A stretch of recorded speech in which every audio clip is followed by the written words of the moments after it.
Hey guys, Kate here, host of the Primitive Podcast. On today's episode, we had Steve Massengale. Steve Massengale is a local business owner of multiple businesses in Lubbock, as well as a current city councilman. Really enjoyed my time with him and getting to know him a bit, and I think you'll enjoy it as well. Thanks so much for listening and for being a committed follower of the Primitive Podcast. If you haven't already, please subscribe. It would mean a great deal to us. And tell a couple of friends if you've enjoyed the podcast. We really appreciate you following along on this journey with us.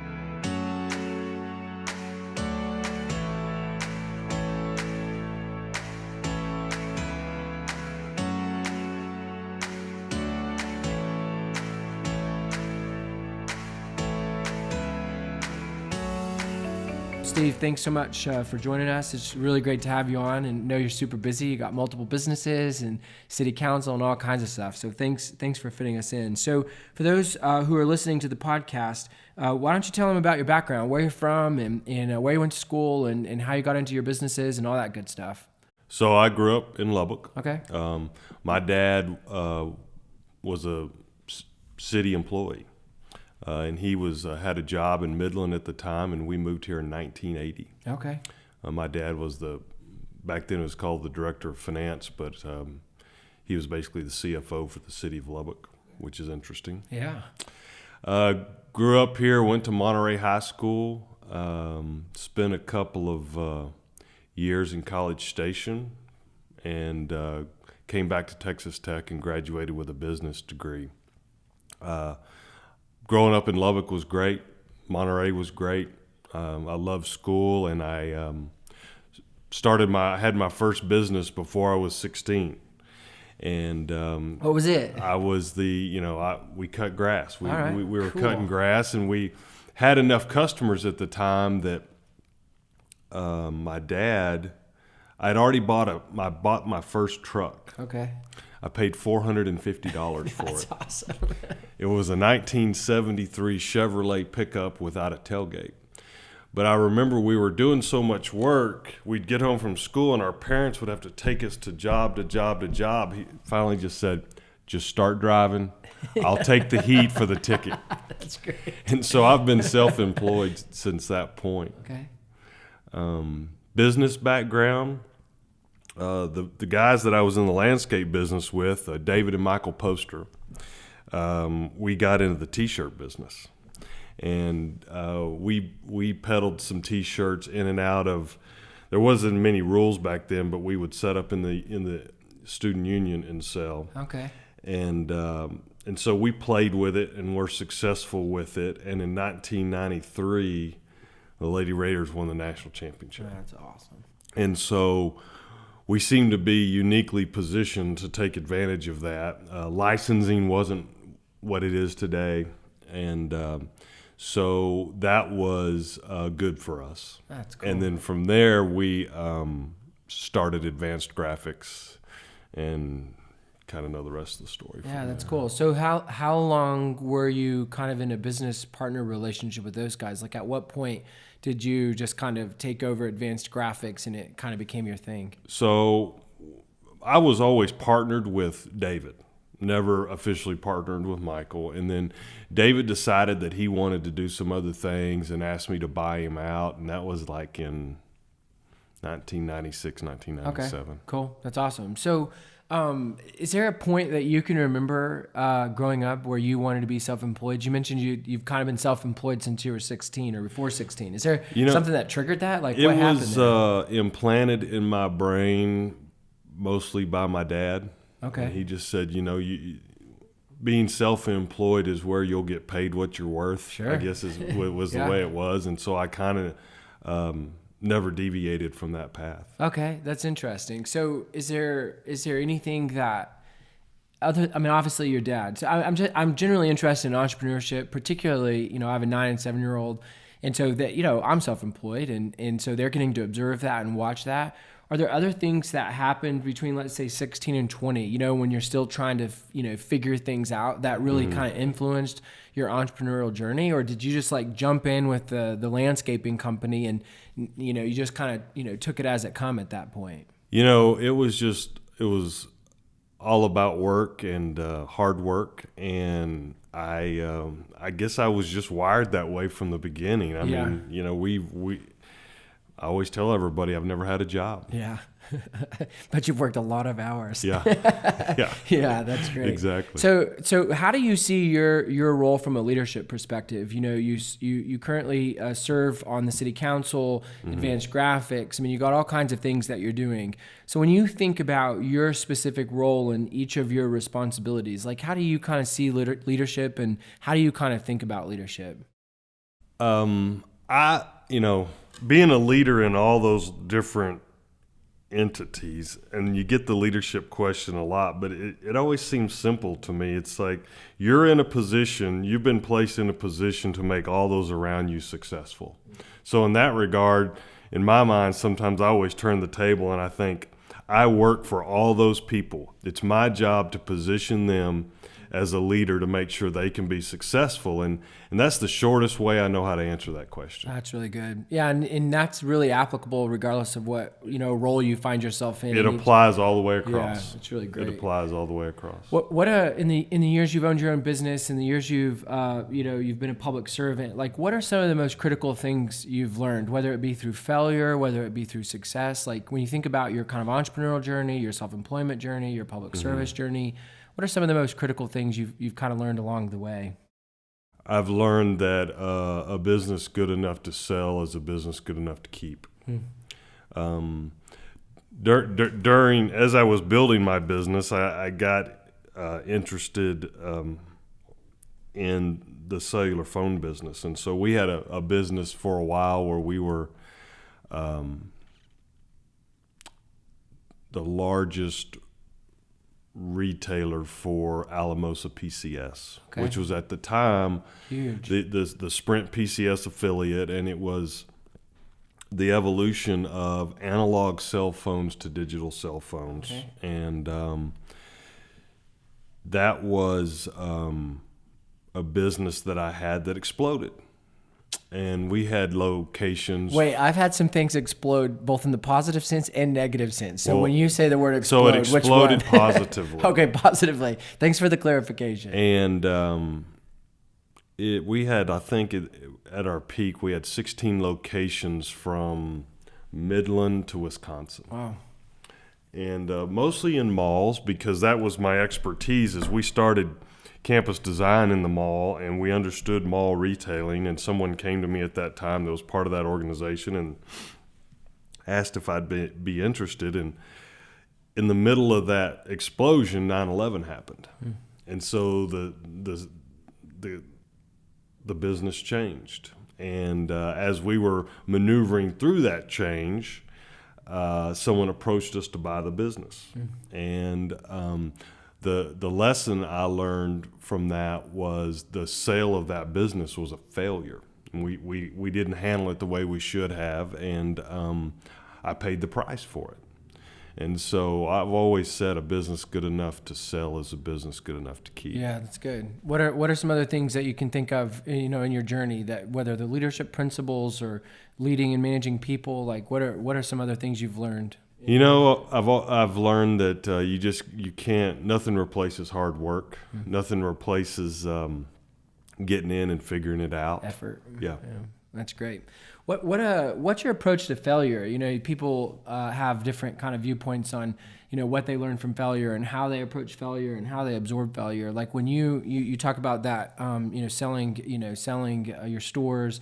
You talk about a business, that's good enough to sell is good enough to keep. Like when you think about failure that you've experienced, what's your approach to failure, and how do you try to learn from it, or how do you manage it? I try hard to learn from it, but my approach to failure is I'm going to keep on trying. Yeah. And if that's not working, we're not going to sit down and we're not going to grieve it. We're going to turn right back around the next day, and we're going to get right back after it. Yeah, no, that's really good. What's your approach to personal growth? I mean, you've got a lot of employees, you've got, your responsibilities at the city. How does Steve Massengale approach your own growth as an individual and as a leader? For me, it's about physical fitness. That's kind of the core. It's kind of my base that I build from. I'm not balanced, and I'm not I don't feel like I'm mentally healthy until I know I'm able to do my physical fitness routine. For me, a lot of that is running. I really enjoy starting my day with a run. I'm over 50. I can't run every day now. But a run for me is a great way to process and clear, and I feel good about myself. And for me, it starts right there. Yeah, that's good. Are you a reader or a podcast listener, or like are there some other things that you lean into? I'm a better listener than I am a reader. Okay, cool. So I do. There's times I enjoy podcasts. I enjoy audiobooks. All right. Podcasts for me are going to be things like, I'm a car guy. Okay. I like to listen to these guys about working cool. on cars, All and right. I'm kind of an American muscle kind of car kind of Okay. guy, but I like all cars. So if I find myself with a podcast, a lot of times it's just kind of mind clearing to go Yes, off and listen yeah, to that. Although yeah. I don't get time to work on cars, but That is awesome. that's typically what I That's find cool. myself So doing. when you think of audiobooks, are you more of like history or I mean, like what types of audiobooks do you like to listen to? I find myself drawn on audiobooks to fiction, but Okay. I have on occasion listened to, I like listening to things, whether it's about the state of Texas or I have an affinity for New Mexico. I've Okay. listened to things that are associated with them. Yeah, sometimes it's good to do things that are mindless. I think I enjoy running, and it's not mindless. Actually, I probably get my best thinking done when I'm running, but it can be about whatever I want. You don't feel the urgency or the need to like move something forward for someone else, like because it's kind of your space and your time. Yeah. So I can really relate to what you said about running specifically. I have to admit though, I've never listened to any podcast about muscle cars, so I'm gonna have to give that a shot. Sometimes I listen to photography. I one day maybe I have the time to be a good photographer. Cool. But those are I'm a gadget geek, real bad gadget geek. So I like listening and reading about that stuff all the time. Okay, what are some now you got me going down a rabbit hole here. So Okay. what kind of gadgets? Like what are some of the ones you've tinkered with most recently? Well, I've drank the apple Kool-Aid for sure. Okay. And so in 2007 when I saw what they were developing, I was in line in Austin, Texas. The first week, the first iPhone was for sale. That is awesome. I can't say that I think last year I skipped a year was the first year I didn't replace. So I'm the guy that always has The brand new one. first time. And I bought into the watch and I try to focus all my work through the iPad. And other gadgets, I like things like that go into cars, or I've got a thing that watches all the health of the car, the Okay, engine, and I'll that's look cool. at that and That's cool. All right, I got a new gadget for you. It's called the Whoop Strap. Have you heard about No. it? Okay, so it's called the Whoop Strap, and it does three things. It measures strain. Well, now I'm going blank. It measures.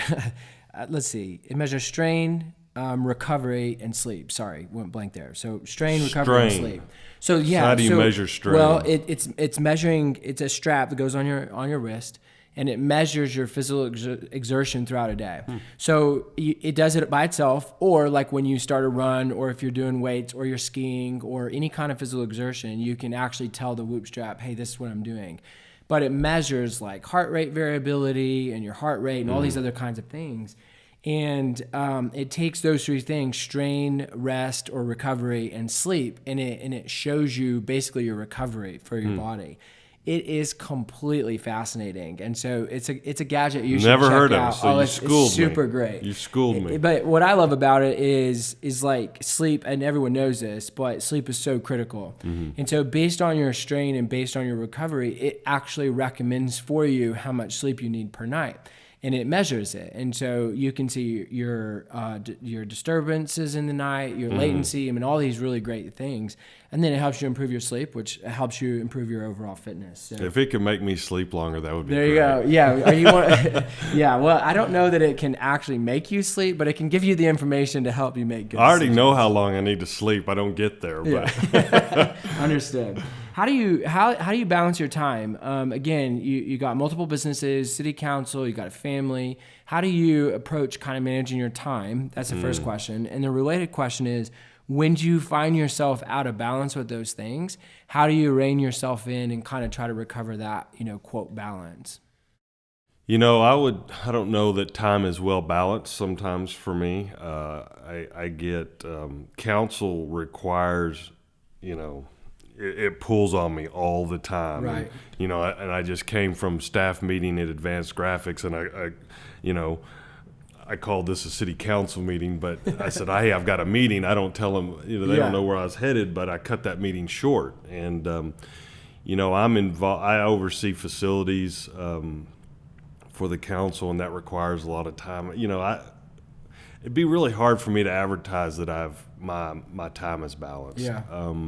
You just do the best you can because, my daughter's in Palm at Friendship. I mean, sometimes you got to be there and you got to figure out how to make all that work.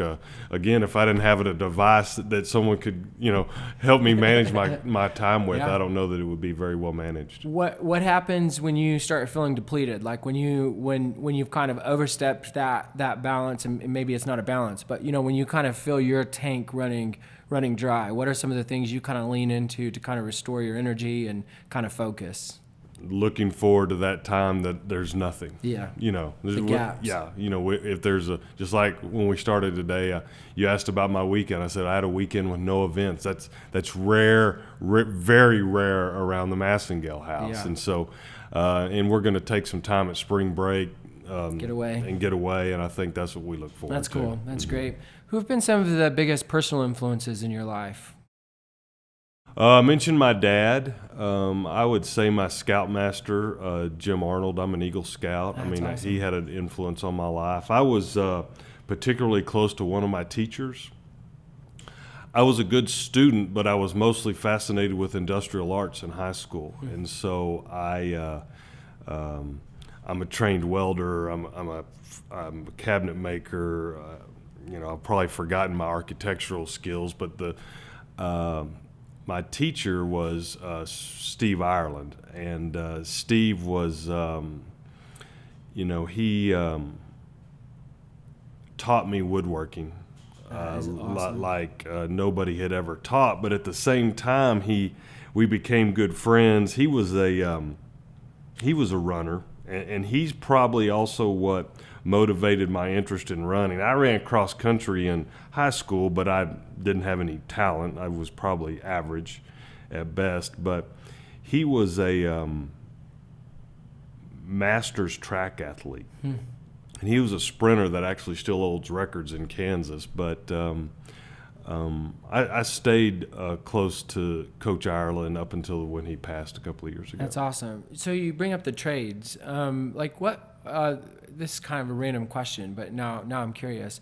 What kind of influence do you think they have now in the current, society we live in, where everything's kind of driven by technology and everyone's kind of pushed to go to college, and it's kind of this kind of unspoken expectation? Like, what when you think of your own teenage daughter, when you think of the education system, if you think of your own experience with the trades, and I mean, what kind of importance do they have, and what kind of influence do they have on you now as a very successful business owner? So the trades are vitally important. I think society continues to recognize that. To me, those classes in high school taught me better critical thinking than any other class. And, I know math is part of the cognitive process, but, to say you're going to build this table and you got to figure it out from scratch, and you have to understand how to look at a measuring tape and tell me any one of those 16 marks in a split second that are on that measuring tape. Not many people can do that, and that may be simple, but to me, that's what I think those classes teach: critical thinking. I mean, start to finish, how do you solve a project, and how do you solve a problem in between? And I'm not so sure how much of that. We probably don't have as much of that as we used to in this world. And in my own business, we try to make sure that we can hire people that are critical thinkers, but we're also looking for someone who can just, sometimes we need someone to count, and sometimes that's difficult. Yeah, that's really fascinating. You talk about critical thinking and problem solving, and as we've kind of adjusted from an agriculturally based society, I think of the small town I grew up in, and people farmed and they worked on the farm, even if they weren't the primary one, they were working on a farm. And the kinds of things outside of work ethic and things like that is problem solving, right? And so it's an interesting correlation that you draw between the trades. And I know enough about building things just to be really, really dangerous. Mm-hmm. And I have more problems than successes. And so I can relate to the critical thinking aspect. Yeah, that's an interesting point. Yeah, it's about, there's some independence built into that, and some, it's resilience, I guess I would say. Absolutely. But perseverance. I enjoy those things. Those are the things that I don't get to do very often. But if we needed to weld a steel base or build a steel base this afternoon for something, I could help you with it. I can tell you the small time I spent trying to weld did not go well. I was terrible. It's just like anything else. I mean, I'm a great welder. I can't play golf. Yeah, there you go. I always used to say, there used to be something at some point in time when I was growing up, and somebody said it was a thing. It said everybody would say, everything I learned for life, I learned in kindergarten. I used to joke and say, everything I learned for life, I learned in woodworking. That's great. That's good. All right, my last question for you. If you could speak to your younger self, your 20 or 30-year-old self, what advice would you give yourself based on what you know now? I would say, why didn't you sit down with that Marine recruiter when he came to the house? Mm-hmm. Why didn't you serve? That's a big one for me. Why didn't you apply yourself a little more in school? It's in the world I live in today, I don't see that there's any other way that would have helped me. I would have, I'd probably encourage Steve to, although he's so hardworking and understands how to make a buck, maybe save more of that buck than you did at the time. Those types of things. I would probably pat him on the back for graduating from college and getting immediately involved at the Chamber of Commerce, which led to many other volunteer roles since then that have grown me as a person, but it helped me find that part of me that is a servant leader. And it's certainly an evolution. It takes people that want to run for office, sometimes they're like, hey, I want to run for office. Where do you get started? I was like, well, I got started in 1994. And, you just have to build that rapport and trust, and you learn all along the way. That's really cool. That's good. Well, thanks for taking time out of your busy schedule to join us. Really, really appreciate everything you do. Glad to do it. Yeah, really appreciate it. This is fun. Thanks, man.